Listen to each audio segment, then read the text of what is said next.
안녕하세요. 테린이 아빠입니다. 오늘은 이제 조금씩은 사주 경계를 해야 되지 않을까, 이런 이제 이야기를 해보려고 하고 있고요.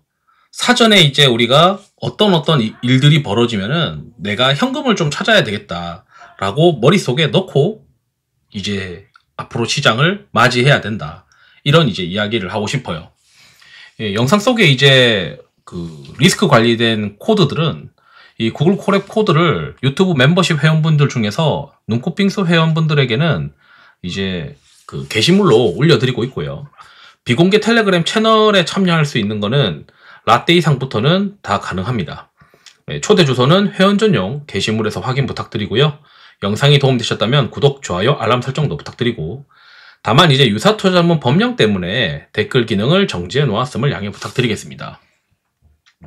왜 다음 주부터 사주 경계를 해볼까, 이런 고민을 하고 있냐면, 저는 이제 이번 주에는 신용 같은 거를 쓰시는 분들은 신용을 좀 줄여야 된다 라고 이제 이야기를 하고 있고, 조정이 올지 안 올지는 모르겠으나 그 조정의 폭이 얼마나 될지도 아무도 모릅니다. 그렇기 때문에 이제 그렇지만 그동안 너무 달렸고, 지금 이제 제가 가지고 있는 지표들이 과열의 신호에 진입을 하고 있어요. 한번 보도록 하시죠. 저는 이제 이 피어 앤 그리드 오실레이터라고 하는 걸 만들어 놓고 있는데, 이게 한국의 피어 앤 그리드 오실레이터예요. 지난번에 이제 과열권까지 갔다가 여기서 이제 과매도까지 내려올 때도 지수가 어느 정도 상승을 했었어요. 근데 이런 경우는 생각보다 드물고, 보통은 다 이 피어 앤 그리드 오실레이터와 지수와의 상관관계가 굉장히 높습니다. 심지어 이제 코스닥의 경우에는 이게 내려오는 구간에 거의 횡보했어요. 저는 이제 요게 이제 고점 찍고 내려오는 구간에서는 좀 보수적으로 보자, 어떻게 될지 모르니까 이렇게 이제 말씀을 드렸고, 요 구간이 지나고 나서 턴을 할 때 이제 공격적으로 주식을 해야 된다 라고 이제 이야기를 했습니다. 지금 이제 요 지표가 과거의 어떤 평균 상단 구간까지 다가오고 있습니다. 이게 날짜가 6월 12일 기준으로 지금 업데이트가 된 것이고요. 요것도 지금 코스닥도 대략 이제 지난번 고점 부분들, 그런 부분들을 다 넘어서고 있어요. 여기서 이제 더 가서 꺾일 수도 있고, 다음 주에 가다가 꺾일 수도 있고, 그건 언제 꺾이는지 모르고, 다만 이제 이게 꺾이는 모습이 나왔을 때, 한 이틀 연속으로 나왔을 때, 그때 이제 좀 조심을 해야 되겠죠.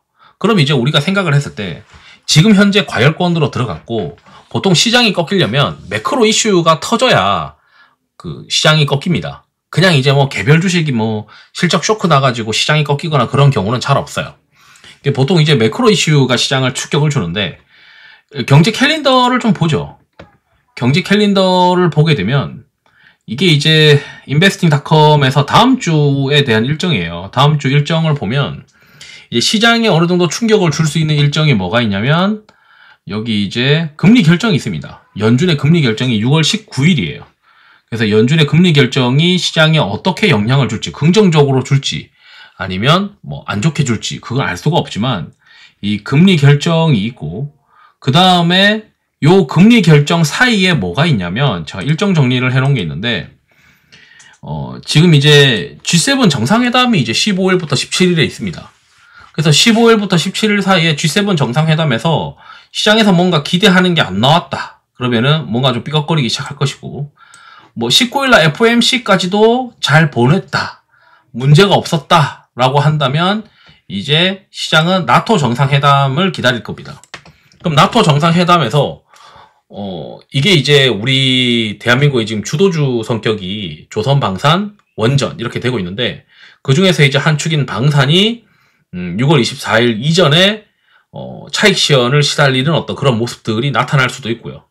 그렇기 때문에 이제 주도주가 뭔가 하나, 이제 그동안 이제 주도주를 우리가 여러 가지 주도주가 있죠. 산업재 쪽에서는 뭐 조선, 방산, 원전이 있는데, 그 중에서 하나가 좀 심각하게 이렇게 크락션이 나면 다른 것들도 같이 이제 아무 생각 없이 무지성으로 사람들은 팔기 시작하면서 조정을 받는 게 일반적인 시장입니다.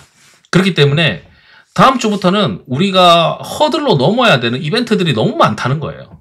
그래서 6월 이제 내일이 13일이 금요일이고, 13일 금요일 끝나고 나면 정상회담이 있고, 폼씨가 있고, 나토 정상회담이라고 하는 허들이 있고, 그리고 관세 유예가 있어요. 관세 유예가 7월 8일이기 때문에 이 관세 유예와 관련된 어떤 이제 시장의 두려움, 그리고 그 다음에 미국 정부의 부채 한도 이슈, 이런 이제 이슈들이 남아있다는 거에 대한 두려움, 이런 것들이 요 기간, 그러니까 6월 중순 지나고 나서 차익 시현이 있지 않을까.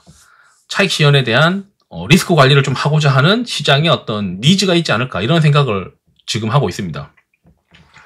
그래서 저는 이제 다음 주부터는 지금 이번 주, 그러니까 6월 13일까지는 신용 같은 걸 쓴다고 하는 사람들은 다 신용을 줄여야 되고, 이제 다음 주부터는 이 피어 앤 그리드 오실레이터가 뭔가 꺾일 만한 이슈가 나온다면 제가 생각했을 때는 현금 비중도 확보를 해야 될 필요가 있다. 이렇게 생각을 하고 있어요. 그래서 다음 주부터는 좀 사주 경계를 해야 되는 시기가 점점 무르익어 가고 있다. 이 과매도에서 턴할 때는 엄청 좋았지만 지금 과매도에서 점차 과열권으로 들어가고 있는 이 구간에서는 매크로 이벤트를 주의할 수밖에 없고, 매크로 이벤트가